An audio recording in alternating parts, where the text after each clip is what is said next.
Halo, pada kesempatan ini kita akan membahas smart vaporization, menggabungkan fisika, farmakologi, dan keselamatan klinis pada anestesi inhalasi. Target utama pembelajaran ini menjelaskan mengenai implikasi hemodinamik respirasi serta langkah aman dari induksi hingga pasca operasi. Dalam sesi ini, learning outcome yang diharapkan adalah yang pertama, menjelaskan prinsip dasar fisika dan fisiologi anestesi inhalasi. Yang kedua, mendefinisikan serta menerapkan konsep MAC. Yang ketiga, membandingkan profil sevofluran, desfluran, isofluran, dan N2O. Yang keempat, mengelola dampak hemodinamik dan respirasi. Yang kelima, mengenali serta menangani komplikasi. Yang keenam, mengintegrasikan aspek lingkungan dan biaya yang diakibatkan oleh anestesi inhalasi. Berikut ini adalah roadmap dari pembahasan pada sesi ini. Dimulai dari dasar-dasar anestesi inhalasi dan konsep MAC, dan melanjutkan ke karakteristik agen anestesi inhalasi, lalu faktor lingkungan dan keselamatan. Pada bagian ini, kita menekankan prinsip kunci anestesi inhalasi, di mana efek anestetik ditentukan oleh tekanan parsial di otak, bukan oleh berapa banyak molekul yang terlarut. Target kita adalah membuat PA di alveolus, mencapai darah, mencapai otak, hingga mencapai tingkatan yang menghasilkan kedalaman anestesi yang diinginkan. Faktor yang mempercepat lajunya cepat atau lambat, yang pertama, koefisien partisi blood atau gas. Yang kedua, kecepatan aliran darah di alveolar. Yang ketiga, perbedaan tekanan parsial antara gas alveolar dan darah vena campuran. FI dan FA. FI adalah konsentrasi gas anestesi yang kita inspirasi masuk ke paru, sedangkan FA adalah konsentrasi gas yang berada di alveolus. Target kita membuat FA cepat menyusul FI agar tekanan parsial di otak segera mencapai efek anestesi yang diinginkan. Ventilasi alveolar. Semakin besar ventilasi alveolar, artinya lebih banyak udara efektif yang sampai ke alveolus per menit. Semakin cepat FA naik mendekati FI. Aliran darah paru. Bila aliran darah yang melewati alveolus semakin besar, lebih banyak obat diambil oleh darah, sehingga kenaikan FA melambat. Kurvanya akan menjadi lebih landai. Kelarutan obat atau blood gas partition coefficient. Obat yang sangat larut di darah mengalami uptake besar, sehingga FA-FI naiknya lambat. Contohnya pada kurvanya yang lambat. Sebaliknya, obat dengan kelarutan rendah membuat FA cepat mengejar FI. Overpressure.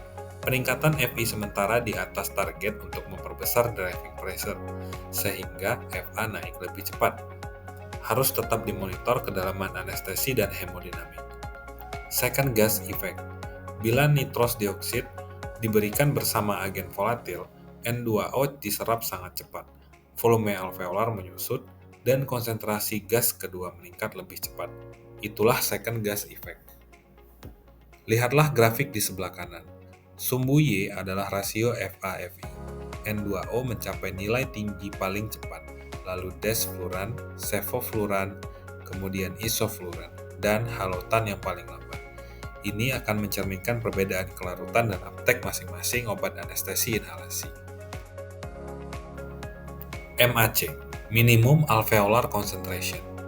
Definisi: konsentrasi alveolar dari agen anestesi yang dihirup yang membuat 50% pasien tidak bergerak saat diberi rangsang nyeri, misalnya saat dilakukan insisi. Dua acuan yang paling penting. Yang pertama, MAC awake. Ini adalah kadar ketika pasien mulai bangun atau merespon, biasanya sekitar 0,3 hingga 0,5 MAC. Kedua, pada sekitar 1,3 MAC, 95% pasien tidak bergerak terhadap rangsang. Usia sangat berpengaruh terhadap MAC. Setiap penambahan 10 tahun, kebutuhan MAC turun kurang lebih 6%. Jadi, usia lanjut butuh setelan yang lebih rendah dibandingkan dewasa muda. Dapat dilihat tabel faktor di kiri. Beberapa menurunkan MAC. Usia lanjut, hipotermi, hipoksemia berat dengan PaO2 yang sangat rendah, hiperkapnu, hipotensi berat, kehamilan, serta obat adjuvan seperti opioid dan benzodiazepin. Pada bagian ini, kita akan membandingkan 4 agen utama anestesi inhalasi: sevofluran, desfluran, isofluran, dan nitros dioksida. Pertama, pilihan untuk induksi. Sevofluran adalah rekomendasi induksi karena nyaman dihirup, tidak iritatif, dan onsetnya yang cepat. Cocok digunakan untuk anak maupun dewasa, terutama saat akses intravena sulit. Desfluran punya onset yang sangat cepat tetapi bersifat iritatif, sehingga bukan merupakan pilihan utama untuk induksi. Peningkatan cepat konsentrasi dapat memicu takikardi atau hipertensi, serta laryngospasme, terutama pada jalan nafas yang hiperaktif. Pemulihan untuk bangun yang cepat, desfluran dan sevofluran sangat cocok digunakan. Perbedaan klinisnya kecil bila praktik dan monitoring yang baik. Jalan nafas terlalu reaktif atau asma atau COPD. Prioritaskan sevofluran atau isofluran karena efek bronkodilator. Hindari penggunaan desfluran pada perokok atau pasien hiperreaktif. Pertimbangan neuro atau ICP. Semua agen volatil menurunkan CMRO2, tetapi dapat menaikkan CPV atau ICP, tergantung dosis. Jika ada masalah pada intrakranial, hindari penggunaan N2O. Hipertensi pulmonal. Hindari N2O karena dapat memperburuk PVR atau pulmonary hypertension. Efek samping penting yang perlu diingat. N2O meningkatkan resiko PONV pada dewasa, sehingga perlu strategi antiemetik yang berlapis. Pemicu malignan hipertermi adalah semua agen volatil kecuali N2O. Ingatlah untuk mempersiapkan reverse-nya, yaitu dantrolen. Pada bagian ini, kita akan mempelajari induksi dan maintenance dengan agen volatil. Pilihan utamanya untuk induksi adalah sevofluran. Alasannya, onsetnya cepat, nyaman untuk dihirup, sehingga cocok untuk anak maupun dewasa, terutama saat akses intravena sulit. Desfluran tidak direkomendasikan untuk induksi karena dapat menimbulkan takikardi dan hipertensi, jadi hindari pada saat induksi. Halotan kini jarang digunakan karena resiko hepatotoksik. Targetnya adalah untuk induksi atau maintenance, tetapkan kurang lebih 1,0 sampai 1,3 mAc. Biasanya memberi efek anestesi pada kurang lebih 50 hingga 95% pasien. Elderly, turunkan target karena kebutuhan MAC menurun sekitar 6-7% tiap dekade di atas usia 40 tahun. Untuk balance anestesia dengan opioid, target bisa 0,7 hingga 1,0 mAc. Pada bagian ini, kita akan melakukan penyesuaian agen inhalasi untuk 4 populasi khusus. Yang pertama, geriatri. Kebutuhan MAC lebih rendah, turun sekitar 6% pada tiap dekade setelah usia 40. Karena itu, mulailah dengan konsentrasi yang kecil, titrasikan secara perlahan dan waspadai hipotensi. Yang kedua, obesitas atau obstructive sleep apnea. Risiko desaturasi cepat karena FRC yang menurun, dan resistensi jalan nafas yang meningkat.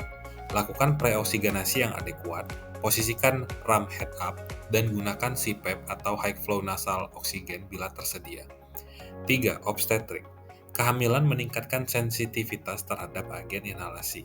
Berikan profilaksis aspirasi, H2 blocker, prokinetik, dan antacid. Gunakan dosis lebih rendah karena MAC turun sampai 30% yang dipengaruhi oleh hormon progesteron. 4. Masalah di saluran nafas. Pilihlah agen yang tidak iritatif dan memiliki sifat bronkodilator. Sevofluran adalah pilihan yang utama. Hindari penggunaan desfluran karena bersifat iritatif. Pulmonary hypertension. Prinsip utamanya adalah menghindari fluktuasi mendadak pada kedalaman anestesi. Naikkan konsentrasi volatil secara perlahan. Targetkan kurang lebih 0,7 sampai 1,0 mAc dan lebih baik dikombinasikan dengan opioid agar stabil. Bedah saraf. Pada pasien bedah saraf, cerebral blood flow mudah terganggu dan intracranial pressure rentan naik. Oleh karena itu, gunakan sevofluran atau isofluran dengan kadar kurang dari 1 mAc dan hindari lebih dari 1,5 mAc karena dapat meningkatkan intracranial pressure. Sebagai tambahan, hindari N2O jika ada masalah pada intracranial. Hemodinamik dan respirasi. Agen volatil seperti isofluran, desfluran, dan sevofluran menurunkan tekanan arteri, terutama karena vasodilatasi, sehingga menurunkan systemic vascular resistance, sehingga menurunkan MAP. Sementara halotan lebih dominan menekan kontraktilitas atau curah jantung. Intervensi yang dapat dilakukan, koreksi hipotensi dengan cairan seperlunya, lalu vasopresor titrasi untuk mempertahankan MAP target. Respirasi. Agen volatil dapat menekan ventilasi, maka gunakan strategi ventilasi protektif. VT kecil, kontrol tekanan atau drive, dan pemantauan end-tidal CO2. Selain itu, volatil mengurangi respon hypoxic pulmonary vasoconstriction sehingga VQ mismatch bisa membesar, terutama pada paru beresiko atau one lung ventilation. Karena itu, pakailah dosis efektif terendah yang mencapai tujuan anestesi. Di sisi lain, ada efek bronchodilatasi yang menguntungkan pada pasien dengan jalan nafas yang reaktif. Pada bagian ini, kita akan menjelaskan hubungan antara interaksi agen volatil dengan analgesik dan muscle relaksan. Pertama, ingatlah bahwa agen inhalasi memperkuat efek muscle relaksan, artinya dosis muscle relaksan harus dikurangi. Sevofluran, desfluran, dan isofluran semuanya meningkatkan potensi muscle relaksan, sehingga efektif dosnya turun dan durasi blok bisa memanjang. Untuk analgesia, terapkan strategi hemat opioid. Gunakan opioid secukupnya sebagai pendamping volatil agar nyeri terkendali tanpa menaikkan konsentrasi volatil berlebihan. Ini juga membantu menekan resiko mual dan disfungsi kognitif. Ventilasi protektif paru dengan agen volatil. Yang pertama, volume tidal berbasis predicted body weight. Gunakan 6-8 ml per kilogram predicted body weight. Sesuaikan dengan perkiraan ukuran paru, bukan berat aktual pasien. Kedua, driving pressure. Targetkan driving pressure di bawah 15 cm H2O. Ini adalah selisih antara plateau pressure dan PEP. Semakin rendah plateau pressure, semakin kecil regangan jaringan paru. Jadi, setiap kali kita melakukan perubahan pada volume tidal atau PEP, lihat kembali driving pressure-nya. Ketiga, titrasi PEP yang tepat. Pada paru yang sehat, PEP 5-8 cm H2O. Biasanya cukup untuk mencegah kolaps terminal bronchiolus dan menjaga fungsional residual capacity. Hindari PEP yang terlalu tinggi. Keempat, manuver rekrutmen. Lakukanlah secara bijak dan hanya bila ada indikasi, misalnya desaturasi yang tidak membaik dengan peningkatan FiO2. Kelima, target ventilasi. Sesuaikan end-tidal CO2 sekitar 35-45 mmHg untuk sebagian besar kasus agar tidak terjadi ventilasi yang berlebihan. Bagian ini menyoroti 3 masalah utama yang sering terjadi. Yang pertama, pada jalan nafas, agen volatil dapat memicu bronkospasme dan laringospasme. Desfluran bersifat pungen atau iritatif. Pada fase induksi, ia bisa menimbulkan hipersalivasi, breath holding, batuk, laringospasme, serta peningkatan resistensi jalan nafas, terutama pada anak dengan hiperaktivitas. PONV, nitrous dioxide, meningkatkan risiko PONV pada dewasa. Dalam uji faktorial impact saat tanpa antiemetik, angka PONV mencapai lebih dari 60%. Pada penggunaan nitrous dioxide, karena itu kombinasikan 2-3 antiemetik dengan mekanisme berbeda pada pasien berisiko. Malignan hipertermi adalah keadaan hipermetabolik akut pada otot rangka yang dipicu oleh semua agen volatil dan suksinilkolin, kecuali N2O. Tanda-tanda awal yang harus dicurigai, end-tidal CO2 naik dengan cepat, terjadi rigiditas otot, dan instabilitas pada hemodinamik. Begitu dicurigai, ikuti 5 langkah berikut. Segera hentikan gas pencetus atau matikan vaporizer. Kedua, berikan O2 100% dan hiperventilasi untuk membuang CO2 yang berlebih. Yang ketiga, berikan dantrolin IV 2,5 mg per kilogram. Bila respon belum memadai, ulangi hingga total 10 mg per kilogram berat badan. Aktifkan pendingin dan koreksi gangguan metabolik sesuai protokol. Monitoring ketat dan observasi ICU karena risiko recurrent. Hipoksemia dan hiperkapnu intraoperatif. 5 langkah praktis yang dapat dilakukan. Yang pertama, periksa FiO2, sirkuit, ETT.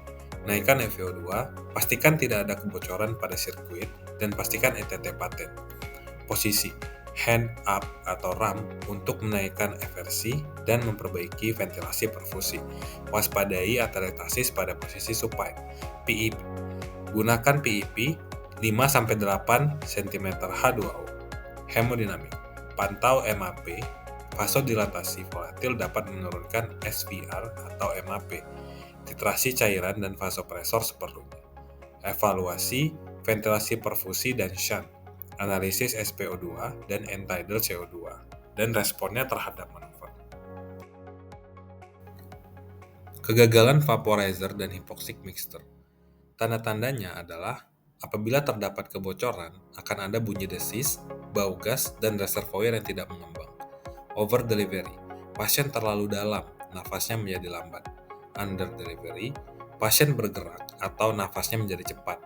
Tanda-tanda tidak cukup obat. Analyzer rusak. Segera lakukan penilaian pada pasien, mulai dari warna kulit dan saturasi. Flowmeter yang macet. Jangan gunakan dan pindahkan ke jalur gas darurat. Sistem pengaman. Interlock dan proportioning system mencegah salah campur dan dua agen diuapkan secara bersamaan. Sevofluran nyaman untuk dihirup dan aman untuk induksi pada anak maupun dewasa. Namun, dalam kondisi tertentu dapat membentuk compound E. Karena itu, gunakan metode low flow dan pilih penyerapan CO2 dengan massa minimal yang kuat. Bahaya absorben kering dan panas. Desfluran atau isofluran pada absorben yang kering dapat terurai menghasilkan karbon monoksida dan akan menjadi hipoksia pada pasien. Cegah dengan tidak membiarkan free gas flow mengalir terus-menerus dan segera ganti apabila absorben telah kering. N2O dapat menghambat jalur vitamin B12. Hindari pada defisiensi B12 dan awal kehamilan, yang akan meningkatkan resiko PONV dan berbahaya bila ada rongga yang berisi paru. Pneumotoraks, ileus obstruktif, otitis media, emboli udara, dan sebagainya. Selain itu, jangan gunakan setelah pemasangan gas intraokular selama masa yang berisiko. Pahami desain alat yang Anda gunakan.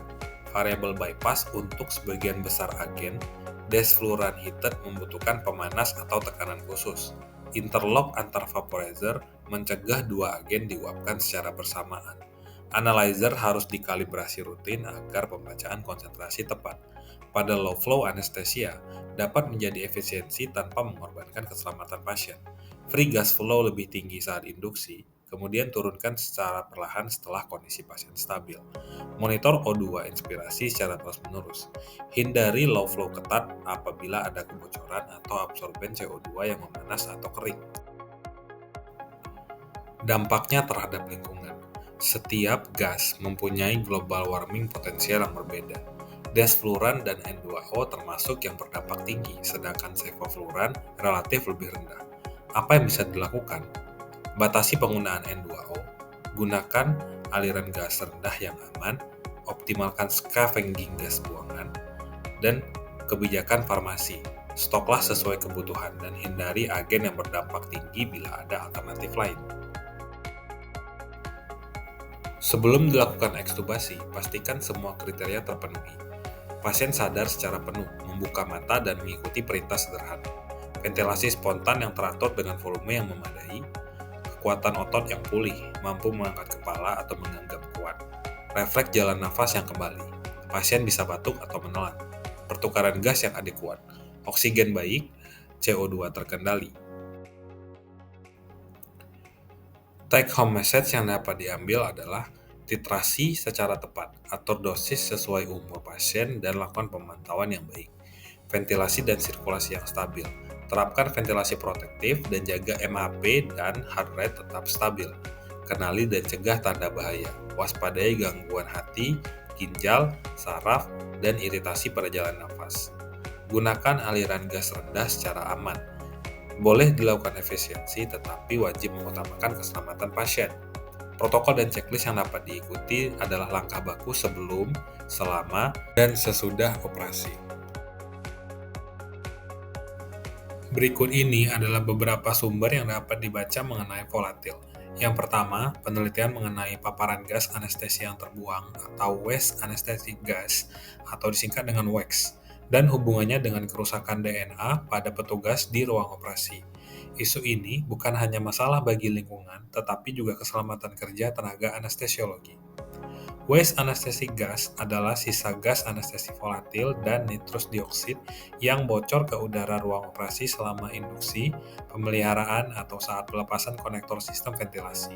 Sumbernya bisa berasal dari, yang pertama, kebocoran pada sambungan masker atau ETT, yang kedua, sistem ventilasi yang tidak optimal, yang ketiga, tidak adanya scavenging system. Pada sistematik dan meta-analisis ini, melibatkan 29 studi dengan total 2.732 peserta. Hasilnya menunjukkan bahwa tenaga medis yang terpapar WAX memiliki skor kerusakan DNA atau comet assay yang lebih tinggi, meningkatnya panjang ekor komet atau indikator fragmentasi DNA, lebih banyak pembentukan mikronuklei, dan lebih tinggi angka aberasi kromosom dibandingkan dengan kelompok yang tidak terpapar dengan nilai yang cukup signifikan. Paparan gas anestesi bukan hanya risiko lingkungan, tetapi juga risiko genetik jangka panjang bagi tenaga kesehatan. Kerusakan DNA akibat WAX bersifat nyata dan bisa diukur, sehingga kontrol paparan dan sistem pembuangan gas wajib menjadi standar keselamatan di ruang operasi. Sumber yang kedua berasal dari buku monograf dengan judul Paparan Anestetik, Inhalasi, dan Resiko Kerusakan Alam Deoksiribonukleat atau DNA.